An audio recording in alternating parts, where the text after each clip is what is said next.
hello people of interweb land, hope you're alright out there. I'm going to try and shout a bit because we're only on the little iPhone, and I'm a long way away from it because I've got a longboard again. First off, thanks to anyone who's been watching and commenting, and a few people have subscribed and liked. It's small numbers, but I don't care. I'm happy to get some really nice feedback, and some people have asked questions, and some people have been talking with me. I'm stoked, happy to see that. Thanks guys.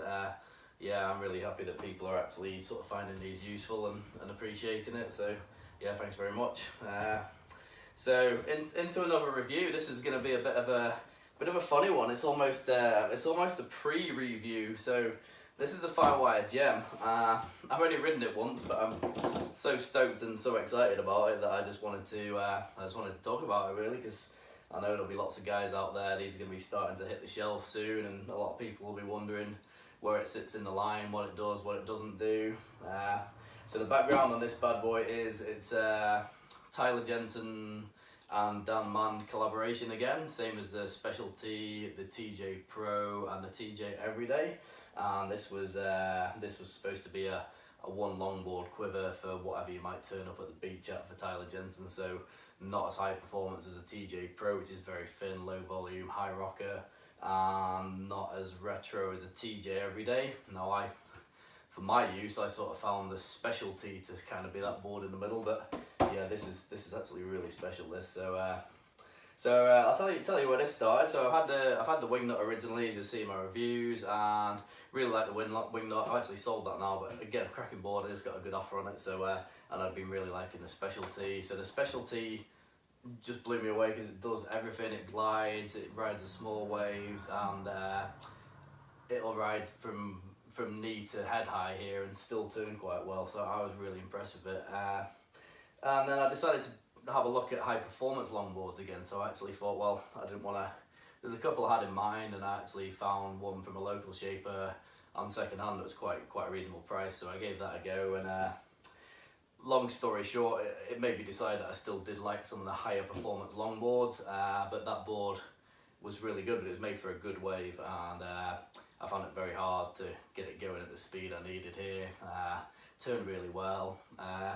So I decided to sell that and upgrade to this, because I thought this might fill in some of the areas where that was lacking. So yeah, I'll get into it and tell you about this. So this one, mine is a 9-1, which is 9-1, 22 1/4 and 3 inches thick with 67 litres. So 67 litres is actually, we're only 3 or 4 short on my Specialty, and most of that volume has been taken out in the tail and in the overall width. So basically the nose, tail, but a lot of the work's been done in the tail. The rocker's fairly decent, but still quite medium. And this thing's a rocket. Honestly, I'm absolutely stoked with this board. So I've only ridden it once. This board was supposed to be my board for when it was at least sort of, I'd say shoulder high plus, because the Specialty goes so well and everything else. But this thing's blown me away. I've only ridden it once, so I'll probably jump into the conclusions. But I rode it in waves shoulder to knee high, and I just couldn't believe how easy it is to paddle, how it gets in waves well, and it turns really well. So basically, after riding this, my opinion is this is paddling into waves close to the Specialty, but not quite, obviously, because you've got the width and the volume and a bit more rocker. And this board is actually turning as well as the performance board that I had that I couldn't get going in the local waves, and it's faster. So it is doing absolutely everything it says on the tin, basically. So yeah, there's the dims. I'll let you have a quick look at the rocker. So as you can probably see from that, it's nothing's too extreme there. It's got a nice bit of late kick in the tail. The nose has got a little bit more rocker, and throughout it's definitely got more rocker than the Specialty. I've just been running, it's a 2+1 setup. I'm fairly confident in a small wave you can actually run a single fin in, because the tail doesn't actually get too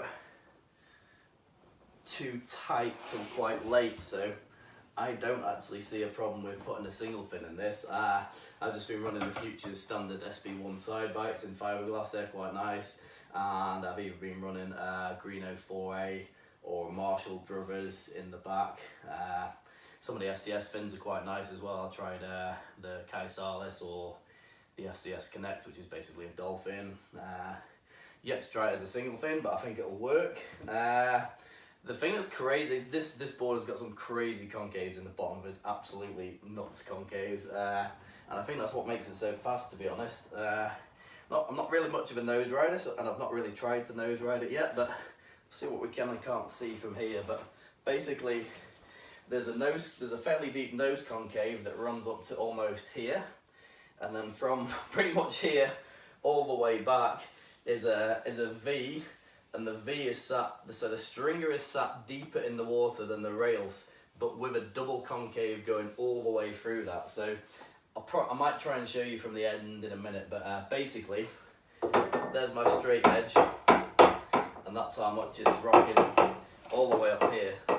So basically, this is V with a double inside it, so the stringer is sat deeper in the water, and the rails are taking that curve in. So I really think that's where it's getting its speed from myself. And I say the big nose concave should help it to nose ride. So Dan the man has done his magic again by the looks of it, and he's made a board that will pretty much do everything. So yeah, if you're looking for a one board solution to your general waves, as I say, I think the larger ones possibly only come in at the two largest sizes, possibly just come with a single fin, which makes me think maybe this would work as a single fin. I'll just get up here and see. You may or may not be able to see, but I'll do some wiggles, so hopefully the light catches it somewhere and you can see the concaves in it. But basically that's me talking you through it. Should give you the idea.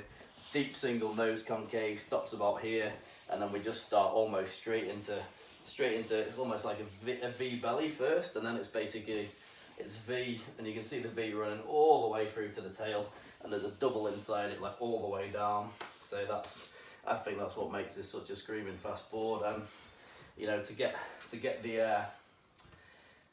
the speed and small wave performance of what feels like shouldn't be on this board, that's awesome. Hey, and to get the turning ability as well, I just think this is a cracker. To say I've only ridden it one ride, but I'm pretty convinced this is an instant keeper as far as I'm concerned. So yeah, anyone that's interested in it, anyone that's hyped up about it, if you were thinking about an all-round longboard, something that'll do probably like the old designs from maybe the 90s to early 2000s, where they're a bit more performance orientated, even the glidey ones. This is a bit more back towards that, but as usual, Dan with his magic concave knowledge has managed to achieve more from a board than you'd expect the sum of its parts to be, as the saying goes. So yeah, I'm 84 kilograms, not very fit, not very good surfer. This paddle's great for me. Like I say, it's a bit harder, but it doesn't feel a million miles behind the specialty. Obviously, it's not going to paddle as well as like a TJ every day. It's got 76 litres in it, but you're not going to struggle on this. It's not the flatness of the rocker in the nose, the lift that the concave gives it in the nose, the drive that you get off the tail. This tail's not, it's narrow, but it's not pulling into till quite late. And the other good thing as well is this is another board that's got a hard edge in the back. So this hard edge in the back is the tail on this is it's a shortboard style tail. The rails are really nice and hard all the way through there. It's not unlike the back end of a CX probably. So yeah, that's about it. I'll just come round and show you the concaves, but whilst I'm here, I'll say thanks for watching, and if you want to like and subscribe, that'll be great. And thanks for the feedback, everyone. And if anyone wants to chat to me and ask me advice on anything, I'll try and help if I can. I'm going to wander around now and see if you can see these concaves.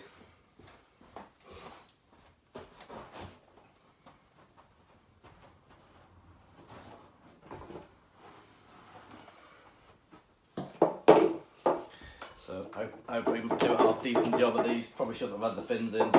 See all that rock? V, V, V, V, V, double, double, double, double, double V. Yeah, this thing's rocking like crazy, and you see that double all the way down. It's between the fins. It's really deep, and it seems to do its job. So that's it. Cheers.